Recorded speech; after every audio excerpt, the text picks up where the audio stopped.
내가 또 눈을 들어본즉 한 사람이 측량줄을 그의 손에 잡았기로 내가 어디로 가느냐 물은즉 내가 대답하되 예루살렘을 측량하여 그 너비와 길이를 보고자 하노라 하고 말할 때에 내게 말하는 천사가 나가고 다른 천사가 나와서 그를 맞으며 너는 달려가서 그 소년에게 말하되 예루살렘은 그 가운데 사람과 가축이 많으므로 성곽 없는 성이 될 것이라 하라. 여호와의 말씀에 내가 불로 둘러싼 성곽이 되며 그 가운데에서 영광이 되리라. 오라 너희는 북방 땅에서 도피할지어다. 여호와의 말씀이니라. 이는 내가 너희를 하늘 사방에 바람과 같이 흩어지게 하였습니다. 여호와의 말씀이니라. 바벨론 성에 거주하는 시온아 이제 너는 피할지니라. 함께 읽습니다. 만군의 여호와께서 이같이 말씀하시되 영광을 위하여 나를 너희를 노력한 여러 나라로 보내셨사니 너희를 범하는 자는 그의 눈동자를 범하는 것이라. 아멘. 할렐루야. 이 저녁에도 하나님 말씀 사모하여 나오신 나금교회 성도님들 환영하고 또한 축복합니다. 오늘 여러분과 다시 새로워지도록 이미 약속하셨습니다라는 제목으로 말씀을 함께 나누고 또 결단하고 기도하는 시간을 가지고자 합니다. 또한 특히 이제 여름 성경학교 시즌입니다. 내일부터는 또 영화부 여름 성경학교 시작되는데요. 각 부서와 더불어 어린 영혼들을 위해서 함께 또 기도하는 시간이 있었으면 좋겠습니다. 스가랴서는 꽤 많은 분들에게 낯선 성경일 것 같습니다. 그렇게 오늘 본문을 살피기 전에 먼저 스가랴서에 대한 배경 지식이 좀 필요할 듯합니다. 그래서 스가랴와 활동했던 당시 시대상을 잠시만 좀 짚어보고 오늘 본문의 내용에 좀 더 마음을 쏟아보겠습니다. 스가랴 1장 1절에서 간단히 그가 누구인지에 대해서 설명하고 있는데요. 다리오 왕 제2년 8째 달에 여호와의 말씀이 이도의 손자 베랴가의 아들 선지자 스가랴에게 임하니라 라며 그가 어떠한 자의 후손이고 또 언제 또 하나님의 말씀이 임했는지를 지금 우리에게 보여주고 있습니다. 여호와께서 기억하신다라는 의미를 지닌 이 스가랴 이 이름은요. 그 이름을 지닌 스가랴는요. 그가 다리오 왕 시기까지 꾸준히 활동해왔음을 오늘 본문을 통해서 확인할 수 있습니다. 조금 더 역사적으로 좀 살펴보면요. 남쪽에 있던 유다 왕국이 느부갓네살 왕에게 바벨론 제국에게 의해 멸망당하고 무려 70년 동안 포로 생활을 하게 되었습니다. 이 포로 생활 기간 중 스가랴 선지자는 바로 바벨론 지역에서 출생하게 되는데요. 이후 바벨론 제국은 성경에서는 바사라고 표현되어 있고 역사책에서는 페르시아라고 표현되고 있는 이 나라에 의해서 바벨로니아 제국이 멸망하게 됩니다. 이때 등장하는 왕이요. 다니엘서와 이사야서에서 여러분들이 한 번쯤은 들어보았을 왕 고레스 왕이 페르시아의 왕 이 제국을 세우게 되는 것이죠. 이 페르시아 제국이 세워지고 나서 고레스 왕은요. 바벨론 때 끌려왔던 이스라엘 포로들을 이제 귀환시키게 됩니다. 1차 귀환 때에는 스룹바벨과 함께 귀환했던 선지자가 오늘 우리가 함께 읽어보았던 이 스가랴 선지자입니다. 스가랴는 페르시아의 고레스 왕 재임 기간에 스룹바벨과 함께 성전 건축에 힘쓰던 자였습니다. 물론 이제 아닥사스다 왕이 제위할 때 잠시 성전 건축이 중단되었으나 오늘 함께 읽었던 1절의 내용처럼 이제 그 뒤를 이어 다리오가 왕이 되었을 때 오늘 이제 본문이 시작되면서 다시 한 번 더 하나님의 큰 은혜가 시작되는 것이죠. 그렇게 다시 한 번 더 이 역사를 정리해 보면 페르시아 제국, 성경에서는 바사라고 일컬어지는 이 페르시아 제국이 집권하면서 고레스 왕이 왕에 오르고 그 뒤를 이어 아닥사스다 왕, 그리고 오늘 본문 1장 1절에 등장하는 다리오에 이르기까지 한 번의 포로 귀환과 성전 건축과 또한 중단되는 그런 사건들이 있었습니다. 자, 오늘 다리오 왕이 이제 왕이 오른 지 2년 8개월 되던 날에 드디어 하나님의 말씀이 스가랴에게 임하였다라고 말합니다. 이후 스가랴는 이 스가랴서를 통해서 총 8번의 환상을 하나님을 통해서 보게 되는데요. 오늘 여러분과 함께 살펴보았던 본문은 그 환상 중 3번째에 해당되는 내용입니다. 오늘 스가랴의 환상을 살펴보니 한 사람이 등장하여 측량줄을 들고 서 있었다라고 말하고 있습니다. 아마도 이 사람은 주의 사자인 것이죠. 그를 향해 이 스가랴는 질문하게 됩니다. 스가랴 2장 2절 무엇이라고 질문합니까? 내가 어디로 가느냐라고 질문하게 될 때에 그 천사가 말하게 되는 것이죠. 예루살렘을 측량하러 간다라고 말하고 있습니다. 측량줄이라 하면 쉽게 이제 먹줄이라고도 말하는데요.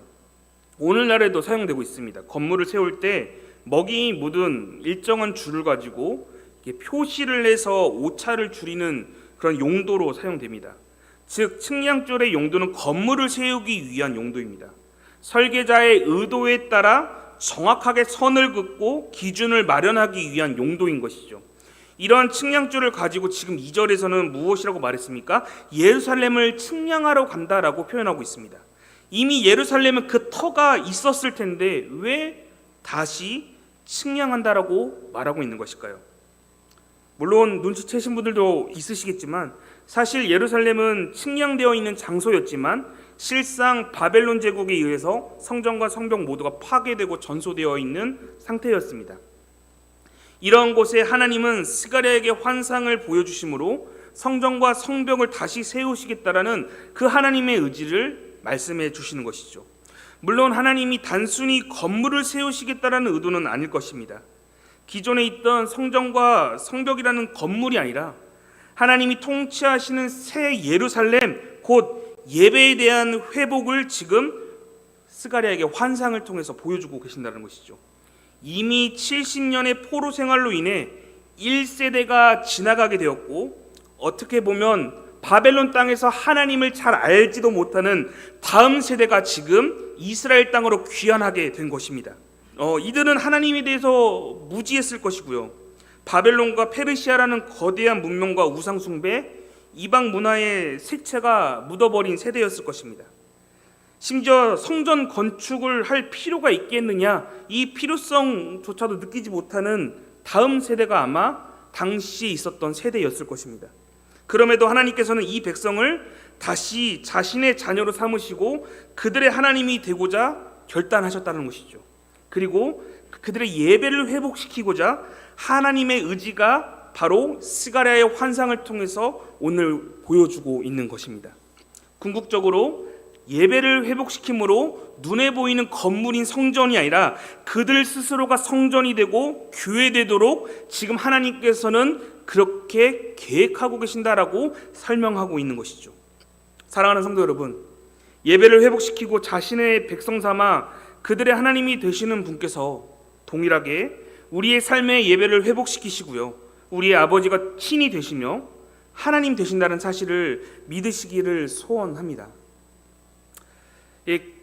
과거 미국의 지미 카터 대통령이 있었습니다.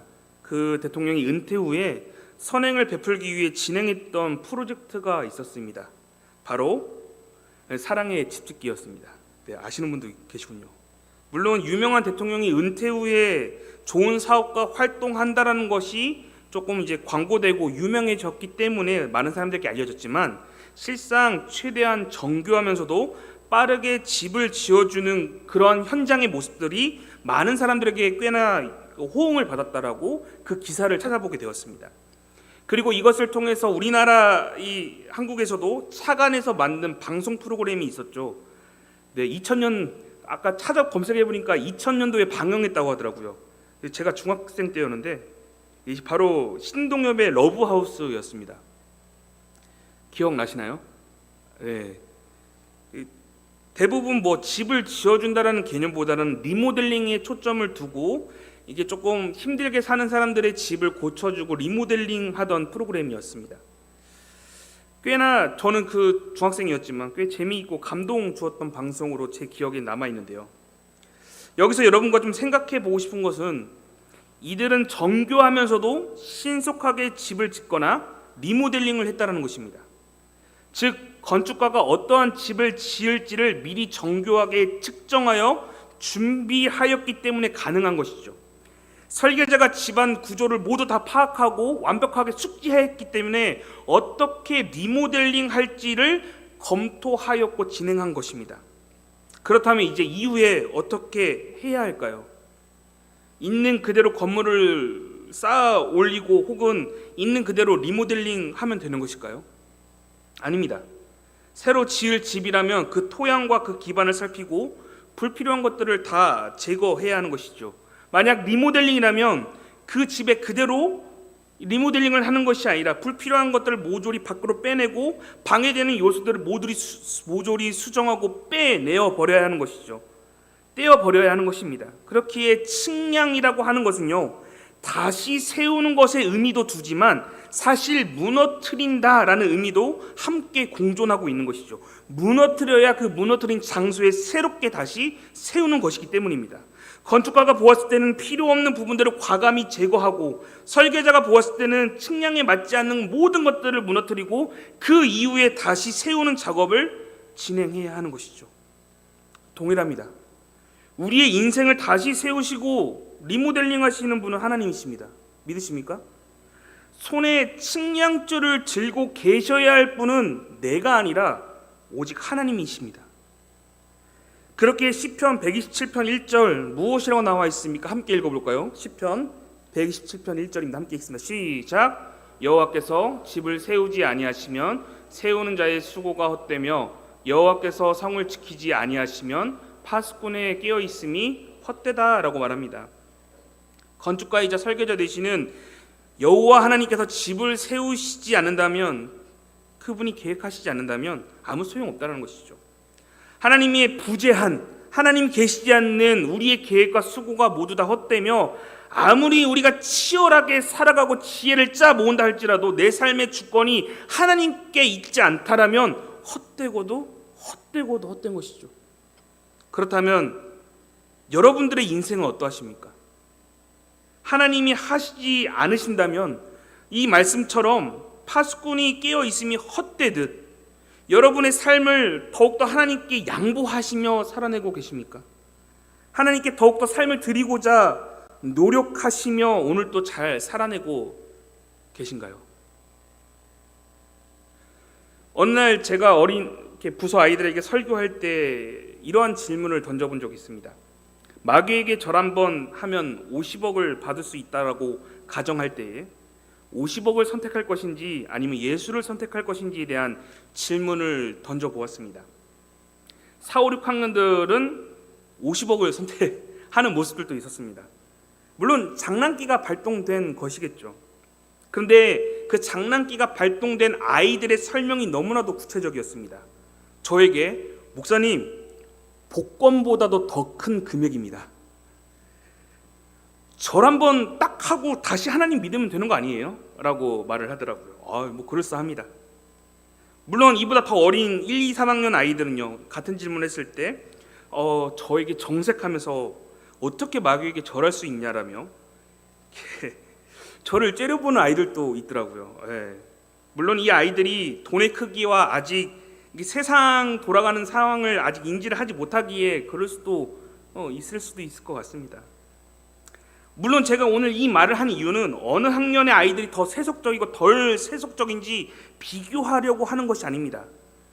아이들은요, 성장하면 성장할수록 더욱더 세상과 친밀할 수밖에 없습니다. 더욱더 세상 문화에 접해지는 시간들이 더 많아질 것이고요, 말씀을 보는 시간보다 더 세상과 가까워지는 시간이 지배적일 것입니다. 커가면서 더욱더 때가 타게 되는 것이죠. 이제 하나님은 다양한 문화, 다원화되는 세상 속의 사회 속에서 하나의 메뉴처럼 여겨질 것일 것입니다. 마치 식당에 있는 메뉴판에 있는 음식들 중 하나를 고르듯이 많은 메뉴들 중 하나님을 선택해버리는, 많은 선택지 가운데 하나님이 선택되는 그런 상황이 이제 펼쳐지고 있는 것이죠. 하나님이 이 아이들의 인생 가운데 많은 것 중 하나의 그저 단순히 일부가 되어가는 세상 가운데 우리 아이들이 노출되어 살아가고 있다고요. 물론 기존에 잘 믿고 있던 아이들도 이제 커가면서 점점점 세상과 타협해가며 50억 복권보다도 더 큰 금액입니다라며 말할 정도로 세상과 타협해가며 삶에 무엇이 우선돼야 성공하는지를 고민하면서 아이들은 이제 점점점 세상과 타협하는 것에 능숙해지기 시작할 것입니다. 마치 바벨론 포로로 끌려갔던 그 1세대 밑에서 태어난 다음 세대와 같이 실상 하나님이 누구인지 모르는 상태에 있는 아이들, 그 세대가 우리의 아이들이 될 수도 있다고요. 출애굽기에서 노예 생활을 하다 보니 구원자이신 하나님을 모세가 아무리 설명해도 그들이 신뢰하지 못한 것처럼 그 현상이 오늘날 살아가는 우리 아이들에게 일어날 수 있다는 것이죠. 그렇게 우리 어린 아이들에게는 진리의 말씀이 필요할 수밖에 없습니다. 그 진리의 말씀이 바른 기준이 되어 그들의 삶 가운데 필요하다는 것이죠. 그 기준이 되는 말씀, 그렇다면 어떠한 말씀입니까? 히브리서 4장 12절부터 13절에는 이렇게 말하고 있습니다. 하나님의 말씀은 살아있고 활력이 있고 좌우의 날선 어떠한 검보다 예리하답니다. 혼과 영과 및 관절과 골수를 찔러 쪼개기까지 하며 또 마음과 생각과 뜻을 판단한다고 말합니다. 지으신 것이 창조되어 만들어진 그 피조물들 그 하나도 그 말씀 앞에 나타나지 않은 것이 없기에 우리가 결산받으실 이의 눈앞에 만물이 벌거벗은 것처럼 드러나게 될 것이라고 지금 성경은 말하고 있는 것이죠. 그 말씀 앞에 숨길 수 없게 될 것이다. 모든 것이 벌거벗은 것처럼 드러나게 될 것이다. 그렇게 우리는 이 말씀이 나와 우리의 가정 그리고 우리 어린 영혼들에게 가장 필요한 것임을 기억하셔야 하는 것이죠. 그렇게 여러분 이번 여름 성경학교에 여러분들의 자녀 무조건 보내셔야 합니다. 내일 영화부입니다. 영화부 손주 있는 분들 꼭 보내셔야 합니다. 잠깐의 휴식은 언제든지 어떻게든 만들어낼 수 있을 것입니다. 그런데 내 자녀의 영혼을 살리고 기준이 되는 시간은 사실 여러분 골든타임입니다. 얼마 남지 않았습니다. 지금 우리 어린 영혼들이 말씀 앞에 골든타임을 걸어가고 있다는 사실을 기억하셨으면 좋겠습니다. 사랑하는 성도 여러분, 측량줄은요 아주 작고 그다지 위협이 되는 물건은 아닙니다. 먹이 묻은 그냥 단순한 작은 줄이 있는 실이 있는 작은 물건이 있죠. 그 작은 물건이 사용될 때 그 여파는 강력합니다. 이러한 측량줄을 만군의 여호와 하나님이 쥐고 있느냐, 아니면 우리 아이들의 이 측량줄 그 영혼들이 세상에 쥐어지도록 방치하고 있냐의 문제는 바로 이 시대를 살아가는 우리의 문제인 것이죠. 하나님의 손에 쥐어진 측량줄은 분명 우리의 삶의 기준이 될 것이고요, 기초가 되어 말씀의 모든 것들을 분별하여 무너뜨리고 다시 세우고 회복시키실 것입니다. 그리하여 예루살렘이 측량되어 새로이 지어지듯이 우리 안에 성전이 회복되고 우리가 주님의 몸된 교회로서 세움바 받게 될 것입니다. 그것은 나의 힘이 아니라 그렇게 계획하신 하나님을 통하여 우리는 고쳐질 것이기 때문입니다. 우리 아이들은, 우리 자녀들은 고쳐지게 될 것입니다. 하나님을 통해서, 말씀을 통해 고쳐지게 될 것입니다. 여러분들 이것을 확신하셔야 합니다. 말씀을 통해 영혼이 고쳐질 수 있다는 사실을. 그렇게 저를 따라서 이 시간 함께 고백했으면 좋겠습니다. 하나님은 우리의 인생의 최고의 설계자가 되신다. 시작. 우리의 인생의 하나님은 내 삶의 최고의 건축자가 되어 주십니다. 여러분 믿으셔야 합니다. 우리는 하나님을 통해서 새롭게 될 것입니다. 리모델링 되고요, 주의 자녀다움으로 가꿔지고 말씀으로 바뀌게 될 것입니다. 그렇게 지금 여기 계신 현장에서 예배드리시는 분들뿐만 아니라 지금 온라인으로 예배드리시는 분들도 하나님 앞에 핑계치 않고 이렇게 아이들 여부에 따라서 혹은 학원이 인생의 전부인 것처럼 하지 마시고 이 아이들의 삶의 측량줄을 지금 손에 쥐어지고 계신 그 하나님 앞으로 꼭 보내야 한다는 것이죠. 우리 어린 영혼들이 말씀 앞으로 인도받아 새로운 삶, 하나님과 동행하는 삶을 꿈꿀 수 있도록 여러분들이 끊임없이 권면하시고 그 자리에 참여할 수 있도록 힘써 주셔야 할 것입니다. 그렇다면 말씀에 대한 우리의 인생의 바른 태도 무엇일까요? 우리는 어떻게 말씀에 대한 바른 태도를 가지게 되는 것일까요? 우리는 흔히 말씀을 내가 읽는다라고 많이들 말합니다. 앞서 히브리서 말씀처럼 사실 말씀은요, 우리의 삶을 통과한다라는 표현이 조금 더 맞는 표현일 것 같습니다. 그러니까 수술을 집도하는 차 앞에 우리가 모든 옷을 벗고 수술을 받듯이 우리의 모든 생각과 마음과 뜻, 그 집도하시는 분 앞에 드러나고 벌거벗게 되는 것이죠. 우리가 스스로 수술대에 오른다고 해서 자연스럽게 낫는 것이 아니라 집도하는 차 앞에서 벌거벗어져야 하는 것이죠. 그렇게 내가 말씀을 관찰하는 자의 입장이 아니라 말씀이 우리의 삶을 압도하여 그 말씀의 빛이 우리를 투과하고 우리를 벗겨내므로 그 메스를 쥐고 계신 성령, 진리의 성령님의 인도하심에 따라 우리는 살아내야 할 것입니다. 그리하여 말씀이라는 측량줄을 통해 내 삶이 다시 재단되고요, 다시 재건될 수 있도록 이 저녁 여러분들이 결단하시고 기도하셨으면 좋겠습니다. 오늘 본문 4절과 5절입니다. 함께 읽도록 하겠습니다. 시작. 이르되 너는 달려가서 그 소년에게 말하여 이르기를 예루살렘은 그 가운데 사람과 가축이 많으므로 성곽 없는 성읍이 될 것이라 하라.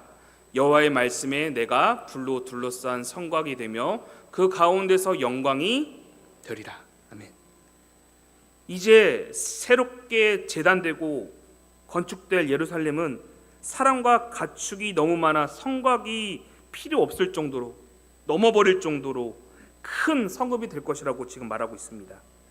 지금 바벨론에 의해서 황폐하게 되었던 그 땅 가운데 하나님께서 세우실 새 예루살렘은 다시 활기차고 영혼들이 넘쳐나며 부유하고 강성해질 것을 지금 말씀하고 계시는 것이죠. 그런데 이런 곳에 성곽이 없다면, 성벽이 없다면 적으로부터 쉽게 노출되고 노략당하게 될 것입니다. 당시 고대 근동사회에서는 끊임없이 외침, 다른 나라를 침략하여 속국으로 삼고 빼앗았던 시기가 당시 고대 근동사회였습니다. 그런데 오늘 말씀이 무엇이라고 말합니까? 놀랍게도 적으로부터 방어해야 할 이 성벽이 사람이 쌓아 올린 성벽이 아니라 5절의 내용처럼 하나님께서 내가 직접 불로 둘러싼 성곽이 되어주겠다라고 말씀하고 계시는 것이죠. 지금 무엇을 선포하고 계십니까? 친히 하나님이 지켜주시겠다. 친히 하나님 만군의 여호와가 지켜주시겠다. 물론 불로 된 성곽, 마치 불기둥과 구름기둥과 같이 우리를 지켜주신다라는 그 은혜 너무나도 귀하죠. 그런데 여러분, 귀한 내용이 더 중요한 것이 숨겨져 있습니다. 물론 하나님께서 지켜주신다는 내용 안에는요, 과연 이 불로 된 성곽 안에 그렇다면 사는 존재들은 누구인가를 좀 여러분들이 생각해 보셔야 하는 것이죠. 과연 내가 이 성곽 안에 살고 있는 합당한 존재로서 내가 살아내고 있는지, 아니면 내가 착각하면서 살아내고 있는지가 중요할 것입니다. 이 안에 살아내는 사람들은 누구입니까? 앞서 보았듯이 말씀이라는 측량줄로 삶이 변화되고 회복된 자들에게 해당되는 것이죠.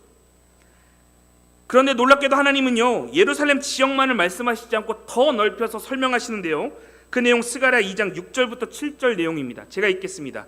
오호라 너희는 북방 땅에서 도피할지어다. 이 북방 땅은 바로 바벨론 제국을 말합니다. 여호와의 말씀이니라. 이는 내가 너희를 하늘 사방의 바람과 같이 흩어지게 하였음이니라. 여호와의 말씀이니라. 7절입니다.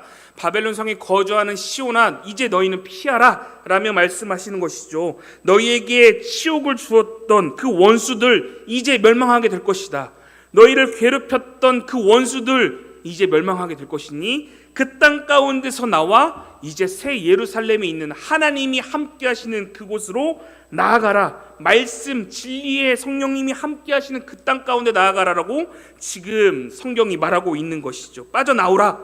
세상 문화와 하나님이 아닌 것들로 얽매여 살았던 자들아, 그곳에 짓눌려 살았던 노예되었던 너희들아, 벗어나라. 그리고 말씀 앞에 서라. 세상이 진리라고 믿고 살아왔던 그곳에 소망이 있는 것이 아니라, 사실 그곳에 소망이 아니라 세상 가운데 삼켜져 있던 너희는 이제 그곳에서 나와 하나님이 계시는 그 불로 된 성곽, 그 새 예루살렘, 하나님이 제단하시어 새롭게 꾸미실 그 땅 가운데로 나아오라라고 지금 말하고 있는 것입니다. 이 말씀 누구를 향해서 지금 말씀하고 계십니까? 바벨론에 끌려갔던 1세대가 아니라 이제 회복되어 이 땅 가운데 돌아오는 하나님을 향해서 무지했던 다음 세대를 향해서 말하고 있는 것이죠. 다음 세대를 향해서 말씀하고 있다고요. 그리고 하나님께서는 8절을 통해 더욱더 강력하게 이렇게 말씀하십니다. 스가랴 2장 8절입니다. 만군의 여호와께서 이같이 말씀하시되 영광을 위하여 너희를 노력한 여러 나라로 보내셨나니 너희를 범하는 자는 그의 눈동자를 범하는 것이라 라며 말씀하십니다. 이제 하나님의 영광을 위해 스스로 백성들을 회복시키실 때에 하나님께서 이를 방해하고 범하는 자들은 하나님의 눈동자를 침범하는 것 같이 대하겠다라고 지금 하나님께서 말씀하시는 것이죠. 그러니까 좀 더 쉽게 설명하겠습니다. 감히 누가 내 자녀들을 건드려, 지금 이 말씀을 하고 계신 겁니다. 눈동자와 같이 내 소중한 나의 자녀들 누가 건드려? 더 이상 건드리지 마 라고 지금 하나님께서 말씀하고 계시는 것이죠. 이미 세상을 이기신 주님이 그의 자녀들 또한 능히 지키실 수 있기에 확신하며 살아내라고 사실 우리에게 말씀하고 있는 것입니다. 너희의 하나님은 능히 너희를 지키실 수 있는 분이시다. 이제 하나님은 우리에게 회복을 명하시며 억눌리고 좌절되었던 그 바벨론 땅에서 나아오라, 벗어나라. 너희를 힘들게 했던 그곳 세상이 아니라 너희에게 소망이라고 일컬어졌던 그 세상에 사실 소망이 있는 것이 아니라 하나님께 소망이 있으니 이제 약속된 땅으로 새롭게 지어질 그 예배의 전으로 나아오라. 지금 말씀하고 계시는 것이죠. 그러면서 하나님께서는 스가랴 2장 10절부터 12절에 이렇게 표현하시며 노래하고 기뻐하라라고 말씀하십니다.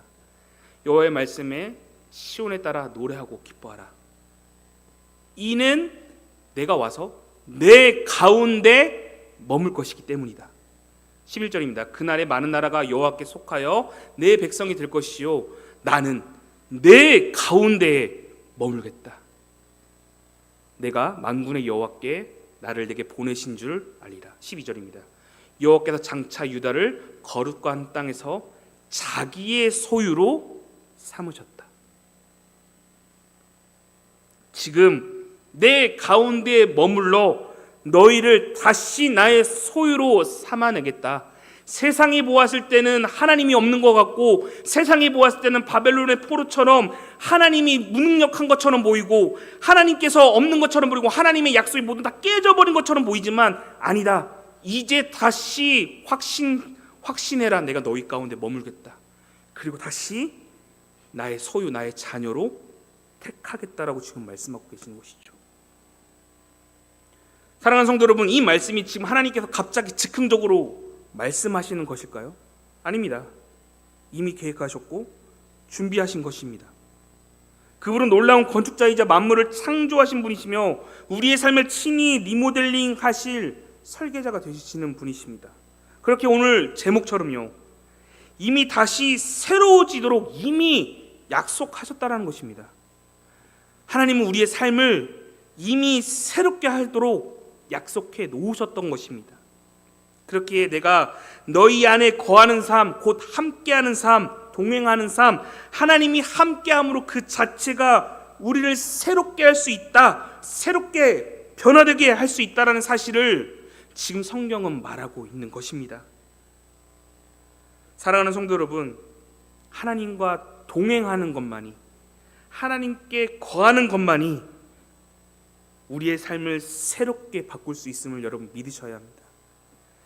하나님께 거하는 자녀들만이 하나님 안에 새로운 창조가 일어나게 될 것입니다. 동일하게요, 우리의 어린 영혼들 하나님을 만나고 그 안에 하나님이 거하게 된다면 우리 아이들 반드시 새로운 새 시대의 새 세대가 될 것임을 여러분 확신하셔야 합니다. 그렇게 여러분 더욱더 기도하셔야 합니다. 더욱더 우리의 아이들을 위해서 기도해 주셔야 하는 것이죠. 오늘 마지막으로 요한복음 15장 5절과 7절 말씀 읽고 말씀 마무리하도록 하겠습니다. 함께 읽습니다. 5절입니다. 시작. 나는 포도나무요 너희는 가지라. 그가 내 안에 내가 그 안에 거하면 사람이 열매를 많이 맺나니 나를 떠나서는 너희가 아무것도 할 수 없습니다. 7절입니다. 너희가 내 안에 거하고 내 말이 너희 안에 거하면 무엇이든지 원하는 대로 구하라. 그리하면 아멘. 예수님은 친히 우리 안에 거하시겠다, 임마누엘 하시겠다라고 오늘 또 우리에게 말씀하십니다. 우리에게 자신 안에 거하라며 오늘 우리에게 요구하고 계시는 것이죠. 무엇을 통해서요? 진리의 말씀을 통해서 내 안에 거하라라고 지금 말씀하십니다. 그리하여 함께 예수님과 함으로 다시 새로워지고 내 안에 새 창조가 일어나며 새롭게 건축되고 다시 리모델링 되어 하나님과 동행하며 하나님과 함께 소망을 품으며 꿈꾸는 그러한 성전된 교회된 우리의 모습이 될 수 있는 것이죠. 사랑하는 성도 여러분, 말씀을 마치면서요, 하나님이 예루살렘을 회복시키던 것처럼 오늘 우리는 주님의 피값으로 세우신 주님의 몸된 교회가 되었습니다. 우리 모두는 이미 최고의 설계자를 통해 새로워졌으며 그렇게 오늘 또 그분과 함께 동행해야 할 것입니다. 그리고 우리의 어린 영혼들 예수님과 동행해야 할 것입니다. 그렇게 이 저녁 우리의 가정, 우리의 자녀들, 우리의 구역 식구들, 우리의 이웃들을 위해서 함께 기도하셔야 하는 것이죠. 이 저녁 함께 구하실 때 하나님, 우리의 삶의 주권이 이 측량줄이 내 손에 있는 것이 아니라 하나님의 손에 있게 해주십시오. 그리하여 그 하나님의 손에 붙들림 받은 그 측량줄로 오늘 또 내 영혼을, 내 삶을 회복시켜 주실 것을 믿습니다. 우리의 어린 영혼들이 하나님께서 세우신 그 측량줄, 이 계획으로 변화받아 새롭게 될 것임을 믿습니다. 그러기에 하나님 도와주십시오. 하나님 함께 해주셔야 합니다. 이 기도의 제목으로 이 저녁 함께 기도하며 나아갔으면 좋겠습니다. 잠시 기도하겠습니다.